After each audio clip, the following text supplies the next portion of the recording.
ada Karisa. Pak Bowo. Tadi ada pernyataan out of the box. Maksudnya pengertiannya bagaimana tadi Pak? Jadi kita kan menuju sekarang ini dunia digital. Maksud saya, selain kita dampingi, kreativitas itu harus juga tumbuh dari masing-masing.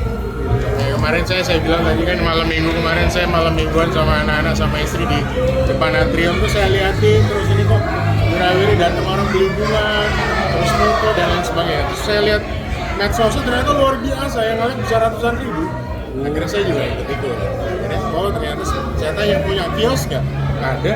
Cuman kita kalau Car Free Day dan malam minggu di sini setiap hari dari jam 4 sore sampai malam mereka di sana. Jadi ini salah satu contoh yang bisa menjadikan kita ini ke depan mudah-mudahan pemasarannya bisa sampai go internasional. Mas tadi terkait pentas pendopo yang dijadikan tempat pertunjukan pentas seni sangat menarik bisa disampaikan. Seni sebenarnya kami ingin semua komponen masyarakat ke depannya bahwa pendopo ini bukan sesuatu yang eksklusif. Ini untuk ruang publik. Jadi makanya kenapa nanti ke depannya kita akan membuka seluas-luasnya, tapi tentunya dengan jadwal ya. Kepada masyarakat untuk bisa datang ke sana, kita ngopi bareng dengan komunitas dan lain sebagainya. Tidak hanya pelaku seni, tapi kalau pelaku seni, saya kan dari dulu memang sudah concern sekali dengan pelaku seni. Makanya tadi saya menyampaikan itu. Ke depannya ruang terbuka kan pendopo juga bisa untuk publik. Harapannya generasi muda tertarik ya Mas? Iya, paling nggak mereka tidak melihat kita ini sebagai pemangku kepentingan itu eksklusif. Saya kan mewakili generasi milenial, jadi harus menyesuaikan. Mas tadi disebutkan RTH itu baru 30%. Angkanya sebenarnya berapa sih? 30%. Kurang. 30%. Ya. Mungkin sekitar 20-an sekian persen. Nah, kalau bicara dengan RTH kan sebenarnya tidak hanya kota, ya. sampai seluruh kecamatan. Cuma yang kita fokuskan di kota dulu. Kita selesaikan, kita lihat aset-aset Pemda yang masih belum optimal, daripada tidak dipakai kita buka untuk ruang terbuka hijau. Contohnya mana Mas?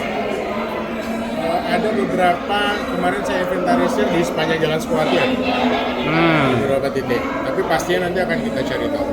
Tapi intinya adalah saya ingin membuka suasana nanti untuk UMKM bisa dagang di situ, tentu dengan aturan. Pasti.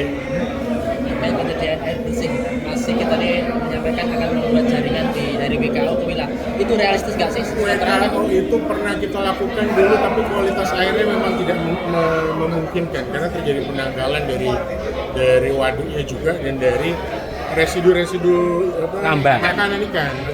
Jadi tidak layak untuk dikonsumsi. Kita bicara gini aja deh, di Gajah Mungkur itu saya buat spam, dukungan dari pusat tapi instalasinya dari provinsi.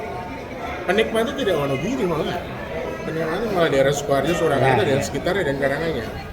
Maksud saya kalau kita bicara solusi, tentunya ya kedepannya kalau saya sih realistisnya ya kalau memang mereka dalam ini bertani bikin sumur dalam dulu, yang penting spam dulu. Seperti saya sudah bantu di beberapa kecamatan seperti Kali Jambe, bantuan sekitar 400-an sekian juta ternyata bisa mengaliri 3 RT.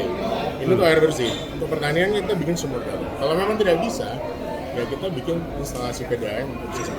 Tapi kosnya tinggi Mas, kalau PDAM. Kenapa? Kosnya tinggi. Kosnya tinggi, tapi kan bukan hanya kita. Ya. Bisa pihak ketiga juga, bisa NGO dan lain sebagainya. Asal kita komitmen dan juga ada pancingan dari kita, di pusat insya Allah mendukung. Salah satu problemnya kan air asin di utara Bengawan ya kan. Betul. Nah, itu Airnya gimana? asin. Iya.